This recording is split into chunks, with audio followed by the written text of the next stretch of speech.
ज्ञान वापी मस्जिद है, उन्होंने कहा कि साथ विश्वनाथ है। कभी गए हो आप काशी? देखें तो क्यों नहीं इन्हें बताते हो कि साक्षात क्या है?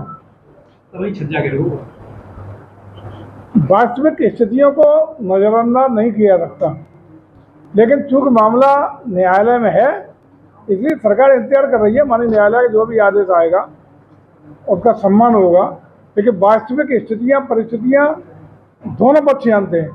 वो पक्ष भी जानता है जो जानबूझ के मुकदमा लड़ने का काम कर रहा है, उन्हें भी ये एहसास है कि ये क्या है, जिसमें मंदिर तोड़ के मस्जिद बनाने का काम हुआ है। ये सारे लोगों के संज्ञान में जिन जिन आप जाएं कभी तो स्वयं भी महसूस करेंगे कि आंतरिक स्थितियां क्या है और वास्तविक परिस्थितियां क्या है। लेकिन हम सम्मान करते हैं न्यायालय का, जो भी आदेश आएगा तो उसका सम्मान होगा।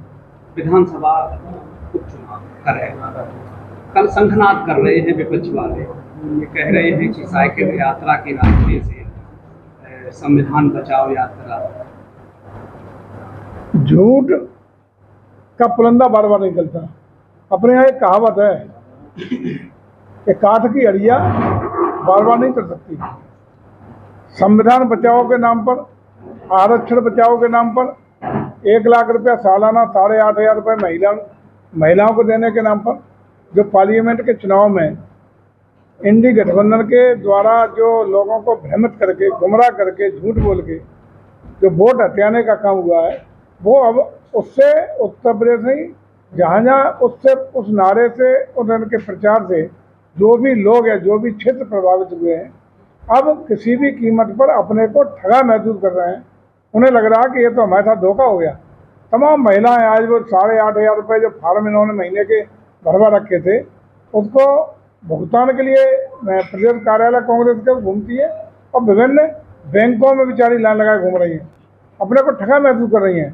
तो वो काठ की अड़िया चढ़ गई एक बार बार चढ़ने वाली नहीं है।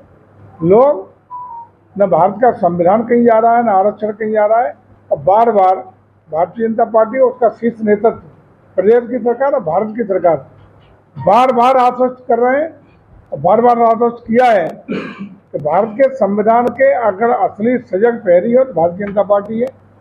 किसी कीमत पर कोई छेड़छाड़ संविधान से नहीं हो सकती, और आरक्षण के प्रति भी पूरी तरह संवेदनशीलता के साथ उसका अनुपालन कराने का काम हमारी सरकारें कर रही हैं।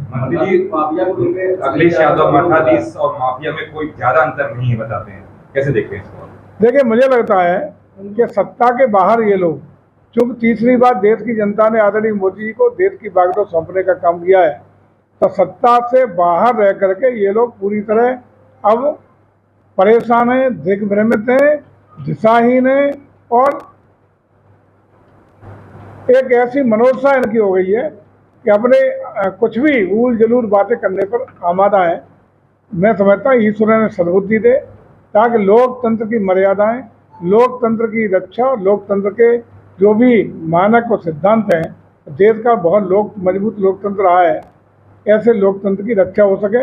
आपने देखा कि एक और राहुल गांधी जी विदेश की धरती पर बैठ के किस तरह की बचकानी बातें कर रहे हैं, देश विरोधी, राष्ट्र विरोधी और देश को पृथक राष्ट्र बनाने की मांग करने वालों के खिलाफ के साथ बैठ करके वहाँ देश के खिलाफ बातें कर रहे हैं, और वहीं उत्तर प्रदेश में बेबुनियाद बातें, बेसिर पैर की बातें, अपराधियों को संरक्षण देने की बातें, अपराधियों के साथ खड़ा होने की बातें, बल्कि ऐसा व्यवहार अखिलेश जी कर रहे हैं जैसे कि गिरोह के सरगना यही हो। ये आप देख रहे हो, चाहे अयोध्या की घटना हो, कन्नौज की घटना हो, या विभिन्न घटनाएं हो, चाहे सुल्तानपुर की घटना हो, जिस तरह के बातें, जिस तरह के लगातार वक्तव्य और ट्वीट अखिलेश जी के आ रहे हैं, मैं समझता हूँ कि कोई भी समाज का भला व्यक्ति उस बात को अच्छा महसूस नहीं कर रहा। लगातार एनकाउंटर को लेकर सवाल उठा रहे हैं कि छोटी छोटी बातों में लोगों को जान दी जा रही है, पूरा पुलिस विभाग को साजिश करने का जुटा हुआ है।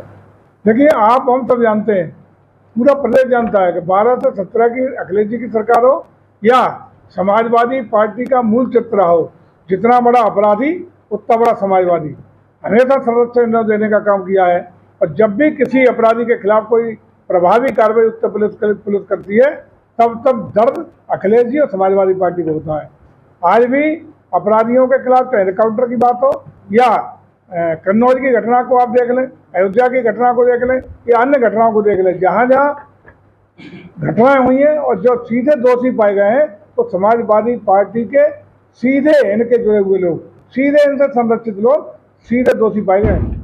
इसका मतलब साफ है कि अपराध और अपराधियों से सीधा संपर्क और संबंध समाजवादी पार्टी और उनके नेताओं का बना हुआ है। अखिलेश यादव का कहना है जात विशेष को टारगेट कर रही है भाजपा और वहीं कुछ अपने खास लोगों को क्लीन चिट देती है कार्रवाई करने के लिए। लेकिन निश्चित रूप से जात विशेष को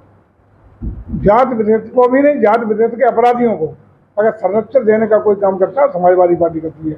भारतीय जनता पार्टी बिना किसी जाति संप्रदाय के धर्म के भेदभाव के बिना अपराधी की जात नहीं पूछी जाती। अपराधी का मतलब अपराधी होता है और अपराधी को ट्रीटमेंट अपराधी की तरह करने का काम उत्तर प्रदेश पुलिस कर रही है। ब्यूरोक्रेसी की बात करें तो ट्रांसफर और पोस्टिंग को लेकर अखिलेश यादव ने बहुत बड़े बड़े सवाल खड़े किए। क्या आप ट्रांसपोर्ट पोस्टिंग पर भी अखिलेश जी के राय से होंगे क्या? जात विशेष को अलग किया जा रहा है। कोई जात विशेष अलग नहीं हो रही। सारे वर्ग धर्म के लोग पूरी तरह मेरिट के आधार पर, कार्य क्षमता के आधार पर, कार्यशैली के आधार पर ऊपर क्लास 1 से लेकर क्लास 4 तक की तैनाती और ट्रांसफर किए जाते हैं। यहाँ कोई जात धर्म के आधार पर ये सब नहीं होता है। चूँकि अखिलेश जी को अपना 12 से 17 के बीच में यही सब करते रहने का अनुभव रहा है, इसलिए वो ऐसी बातें करते हैं।